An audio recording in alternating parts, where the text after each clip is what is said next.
मूल निवासी बहुजन समाज जागेगा तो चोर लुटेरा इस देश से भागेगा।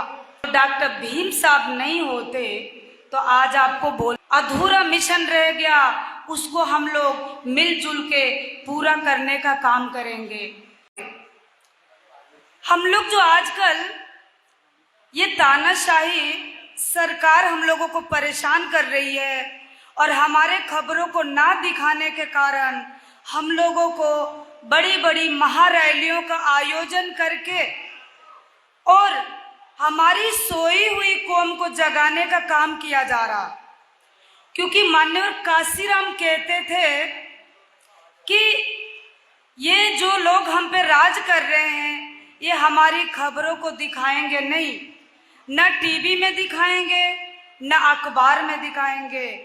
इसीलिए हम लोगों को जगह जगह इकट्ठा होकर जब रैली प्रदर्शन क्रांतिकारी आंदोलन हर आए दिन हम लोग अपने आप को अपडेट करते रहेंगे तो हमारा मूल निवासी बहुजन समाज जागेगा। और जब हमारा मूल निवासी बहुजन समाज जागेगा तो चोर लुटेरा इस देश से भागेगा।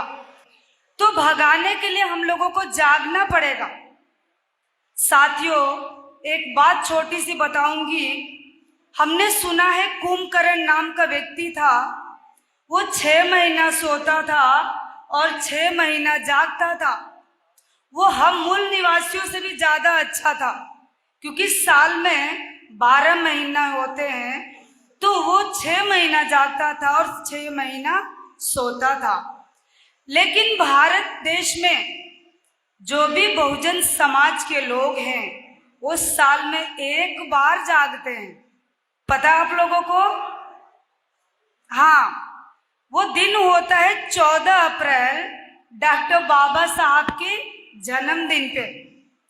और एक दिन जागने के बाद फिर हमारा धोखा खाया हुआ समाज पूरे साल के लिए सो जाता है। बहुत दुख लगता है। जैसे वो एक दिन जागता है और वो निरंतर जगता रहेगा बाबा साहब के मिशन को लेके, तो आजादी दूर नहीं है। तो साथियों, मैं आज के सब्जेक्ट पे आऊंगी। जो ओबीसी व्यक्ति है उसके साथ धोखाधड़ी और बहुत बड़ी धोखाधड़ी हो रही है। तो नरेंद्र मोदी जब पीएम बनने से पहले अपने आप को वो ओबीसी में गिनती करते हैं। जब तक वो गुजरात में वो राज्य कर रहे थे, जब उनको याद नहीं आया था कि मैं ओबीसी हूं कि नहीं हूं, लेकिन जब पीएम की कुर्सी लेने से पहले वो अपने आप को बताया कि मैं ओबीसी का व्यक्ति हूं और मैं बहुत गरीब घर का लड़का हूं। लेकिन कुर्सी पे बैठने के बाद यही नरेंद्र मोदी ओबीसी की जाति आधारित जनगणना करवाना नहीं चाहते हैं। उनको दुख लगता है। तो हमारे ओबीसी समाज के जो लोग सो रहे हैं और अपने हक अधिकार के लिए नहीं आ रहे हैं, तो ये उनकी गलती है। क्योंकि जब 1931 में जनगणना हुई थी तो उस टाइम पे ओबीसी के व्यक्ति 52% थे। और अगर जो आप संविधान के आर्टिकल 340 को उठा के देखते हैं और ओबीसी का व्यक्ति देख लेता आज से पहले आर्टिकल 340, तो आज हमारे देश का जो शासक वर्ग होता वो ओबीसी का होता। राज्य का शासक जो करने वाला व्यक्ति होता वो ओबीसी का होता। हर एक मिनिस्टर ओबीसी का व्यक्ति होता। वो क्यों होता? क्योंकि जिसकी जितनी संख्या बारी उसकी उतनी हिस्सेदारी। और इस फार्मूले के अकॉर्डिंग देखा जाए, देश को चलाने वाला एक मेंबर से लेकर और एक प्राइम मिनिस्टर तक ओबीसी का व्यक्ति होना चाहिए।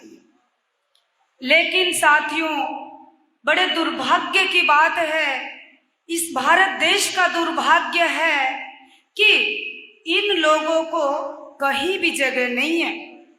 और ये वही ओबीसी के लोग हैं जो आज आरएसएस के हर कैडर में, हर दल में, बजरंग दल हुआ, हिंदू वाहिनी हुई, कोई सा भी इनका विंग है, ये ओबीसी के लोग हैं, हमारे मूल निवासी लोग हैं, जो हमारे दुश्मनों से मिलके हम लोगों को कमजोर करने का काम आज भी कर रहे हैं। क्योंकि जब आर्टिकल 340 डॉक्टर बाबा साहब संविधान में लिख रहे थे तो गांधी और नेहरू ने विरोध किया था। गांधी ने इस बात को कही थी कि अंबेडकर, तुम अपने समाज के नेता हो, ओबीसी को छोड़ दो, इनका नेता हम हैं और हम संभाल लेंगे। और बाबा साहब की इस आर्टिकल पे बहुत बड़ी बहस हुई थी, लेकिन ये हमारी धोखा खाई हुई समाज अपने को सुधारने को तैयार नहीं है। एक छोटी सी घटना बताऊंगी। अभी कुछ दिनों की बात है, मैं उत्तर प्रदेश की रहने वाली हूँ और मैं अपने पाल समाज में जा रही थी किसी काम से। तो जो गांव का प्रधान होता है, भूतपूर्व प्रधान, जब हमने जय भीम बोला प्रधान जी, तो उसने मुझे कहा जय भोले की। तो मैंने उनसे पूछा ये भोले कौन है? तो कह रहे आपको पता नहीं है, महादेव में रहते हैं बोला। तो मैंने उनसे कही तो भीम को आपको नहीं पता है कौन है जय भीम? तो उन्होंने कहा कि भीम को हम जानते नहीं है, कौन होता है भीम? वो तो एससी समाज का नेता है। मैंने उसको बताया अगर जो डॉक्टर भीम साहब नहीं होते तो आज आपको बोलने का भी अधिकार नहीं था। तो मुझे खुद दुख लगा कि हमारे लोग, हमारा जो देश को संविधान को लिखने वाला व्यक्ति है उसको जानते नहीं है और भोले की बात करते हैं। तो ओबीसी व्यक्ति को जागना पड़ेगा, और जिस दिन ओबीसी व्यक्ति जाग जाएगा आजादी दूर नहीं है। आज आजाद भारत में जो मूल निवासी बहुजन समाज को कष्ट झेलने पड़ रहे हैं, जब अंग्रेजों का राज्य था, अंग्रेजों की गुलामी में थे, उस जमाने भी हम लोगों को इतना दुख नहीं झेलना पड़ा जो आज झेलना पड़ रहा। घड़े की जाति जाति नहीं। एक हमारे बच्चे को राजस्थान में प्यास बुझाने के लिए, घड़े के पानी को पीने के लिए, प्यास को बुझाने के लिए अपनी जान की बाजी लगानी पड़ती है। कैसा ये भारत देश है कि आज हम आजादी के 75 वर्ष में भी हमें घड़े से पानी पीने का अधिकार नहीं है।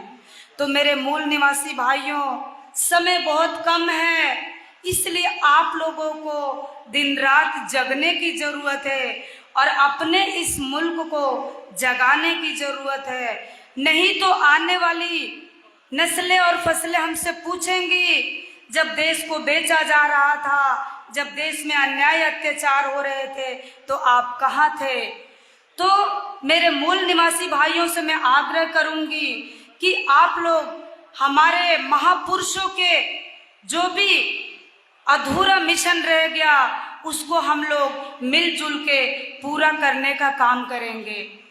तो हम राष्ट्रीय मूल निवासी महिला संघ और हमारा वाम सब संगठन के द्वारा हमको ये मौका मिला है कि हम देश भर में जाके अपने सोए हुए लोग को जगाने का काम करें। तो साथियों, वक्त कम है, तो आप लोगों ने मेरी बात बहुत ध्यानपूर्वक सुनी, इसके लिए धन्यवाद, आभार, जय भीम।